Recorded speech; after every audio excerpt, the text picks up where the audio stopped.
Whitney was singing about protecting children when she saw a man destroy one right in front of her eyes. What happened next at Madison Square Garden would define not just that night, but the rest of her life. If you love stories about courage and standing up for what's right, make sure to hit that subscribe button and ring the notification bell. You're going to want to see what Whitney Houston did when her faith was tested in the most public way possible. It was October 15th, 1989.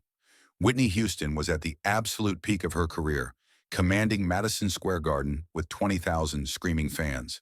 But what none of those people knew was that Whitney's biggest test wasn't going to come from hitting a high note. It was going to come from staying true to the values her mother Sissy had instilled in her since she was a little girl singing in church. Whitney stepped up to the microphone for what should have been one of the night's most emotional moments. Greatest Love of All was more than just a song to her. It was a statement, a promise, a prayer. The opening piano notes filled the arena, and Whitney began to sing about children being our future, about teaching them well and letting them lead the way. You haven't heard Vulnerability yet. Wait until you see what happened during the most meaningful verse of the song. As Whitney sang, she did what she always did during this particular song. Her eyes moved across the audience, not just performing the words but living them. I believe the children are our future, she sang, her voice soaring with conviction. This wasn't just entertainment for Whitney. This was ministry. That's when she saw him. Row 12, section 104. A man in his 30s wearing a rumpled button-down shirt had just struck a young boy so hard that the sound carried over Whitney's vocals. The child, who couldn't have been more than 8 years old, recoiled from the blow, his small hand flying to his cheek. Whitney's voice faltered, not at the end of a phrase, not during a breath. Mid-word, she just stopped singing. The band, confused by the sudden silence, kept playing for several more bars. The keyboardist, Ricky Minor, glanced up at Whitney with concern. The backup singers looked at each other uncertainly. One by one, the instruments began to fade until the entire arena fell into an eerie, expectant silence. 20,000 people held their breath, wondering what was happening to the voice. Whitney stood at the microphone, her hand gripping it tightly, staring directly at section 104. Her expression had transformed from the warm, engaging performer to something harder, more focused. Something that anyone who knew her from church would recognize. That look Sissy Houston got when someone disrespected the house of God. Ladies and gentlemen, Whitney said, her voice calm but carrying clearly through the arena's sound system. I need everyone to look at section 104, row 12. The spotlight operator, confused but following instructions, swung the light toward that section. 20,000 heads turned to look where Whitney was pointing. Marcus Williams, the man who had struck the child, squinted in the sudden brightness, looking around nervously as he realized everyone was staring at him. But here's where the story gets intense. You won't believe what Whitney said next. Sir, Whitney said, her voice taking on the tone of a woman who had grown up in the church and knew right from wrong. Stand up. Marcus didn't move.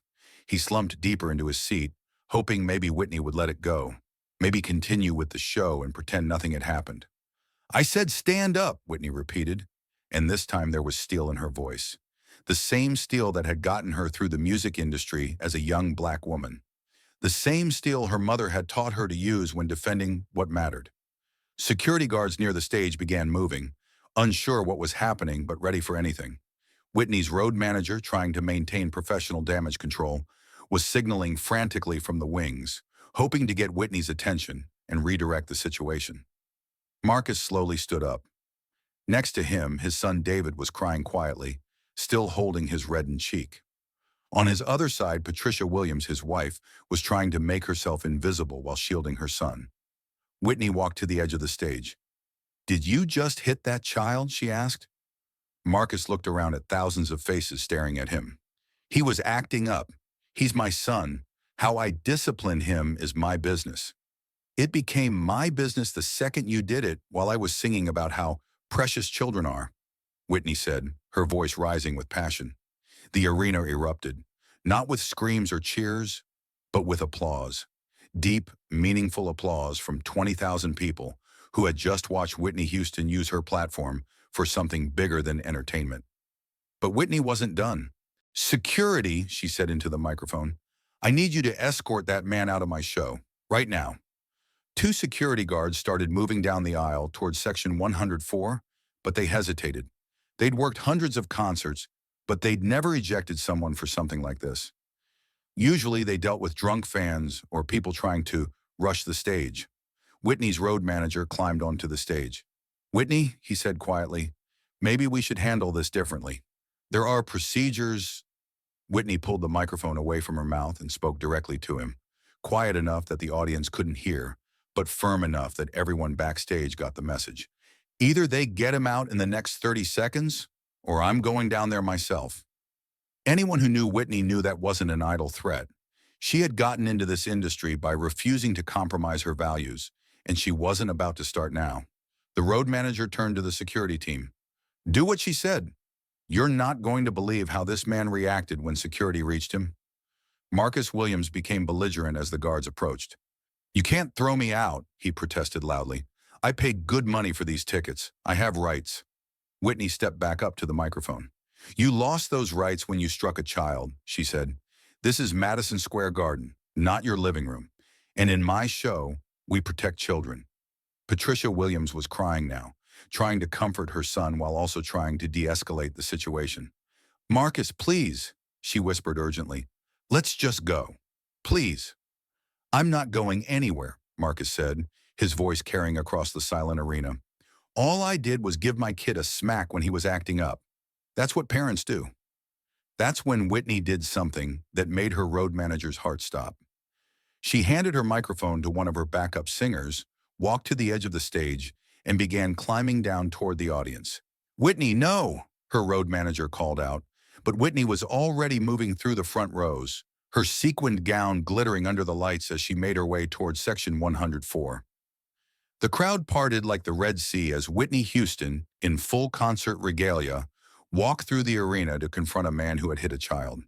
When she reached row 12, Whitney stood directly in front of Marcus Williams, who suddenly didn't seem quite so defiant, with one of the most powerful women in music standing 2 feet away from him. Let me tell you something, Whitney said, her voice low but caring to the people nearby. I grew up in Newark. I grew up in the church. And I learned from my mother that there are some lines you don't cross. Hurting children is one of them. Marcus tried to stand his ground. You don't know my family situation. You don't know what that kid was doing. I know what I saw, Whitney replied. I saw a grown man hit a little boy in the face hard enough that I could hear it over my own singing. That tells me everything I need to know about what kind of man you are. She knelt down to be at eye level with David Williams, the boy who was still crying softly. Hey, sweetheart, Whitney said gently, her voice taking on the same tenderness she used when she sang gospel songs. What's your name? David, the boy whispered. David, I want you to listen to me carefully, Whitney said, taking his small hands in hers. What happened tonight wasn't your fault. You didn't do anything wrong. Sometimes adults make bad choices, but that doesn't mean there's anything wrong with you. The boy nodded, his tears slowing as he looked into Whitney's kind eyes. Whitney stood up and looked at Patricia Williams. Ma'am, are you and David safe at home? Patricia, overwhelmed by the situation and the kindness in Whitney's voice, just nodded quickly. We'll be fine. I'm so sorry about this. You don't need to apologize, Whitney said firmly. You're not the one who did something wrong. She turned back to Marcus Williams. You have a choice. You can leave quietly with security, or I can make sure everyone in this arena and everyone who reads about this tomorrow knows exactly what kind of man hits children.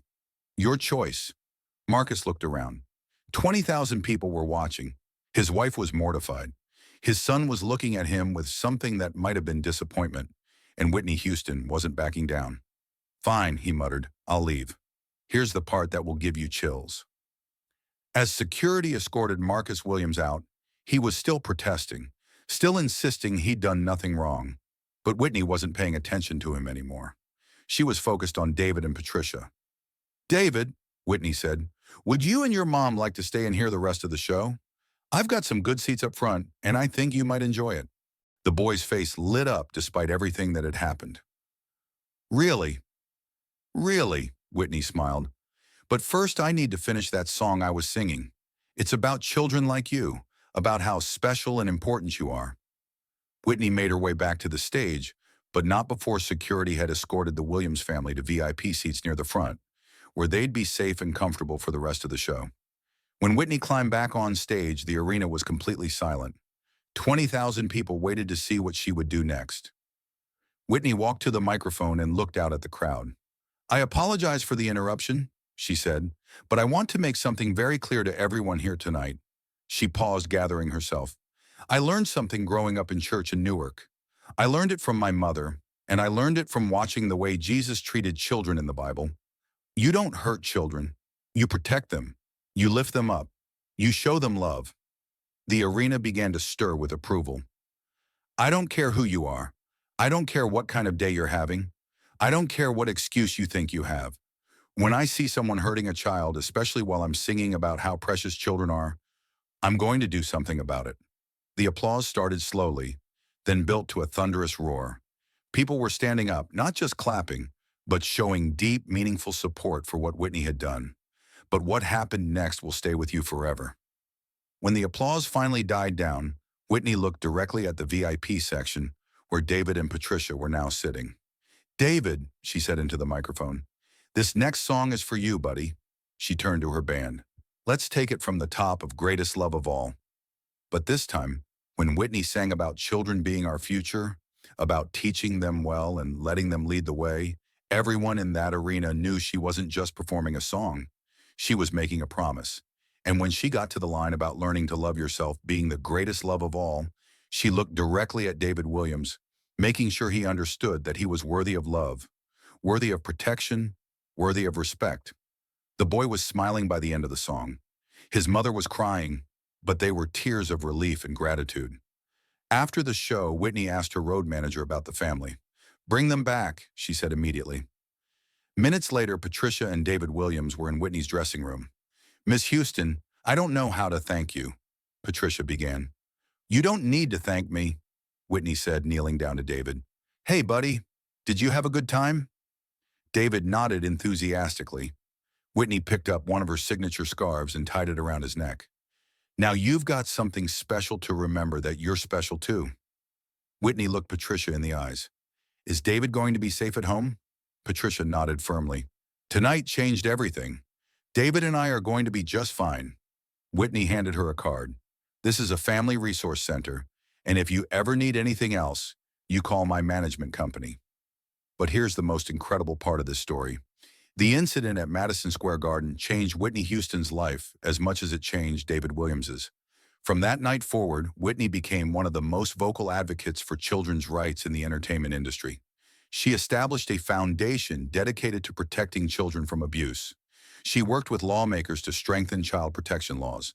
And she never performed Greatest Love of All again without thinking about that October night when she had to put her values into action. David Williams never forgot what Whitney Houston did for him. He grew up to become a social worker specializing in child protection services. That night, when Whitney stopped her entire concert because she saw my father hit me, that was the first time I understood that what was happening to me was wrong, he said in a 2010 interview. David went on to help over 2,000 children escape abusive situations. Every child I help, I think about Whitney Houston and what she taught me that night. Patricia Williams also transformed her life, becoming a family therapist.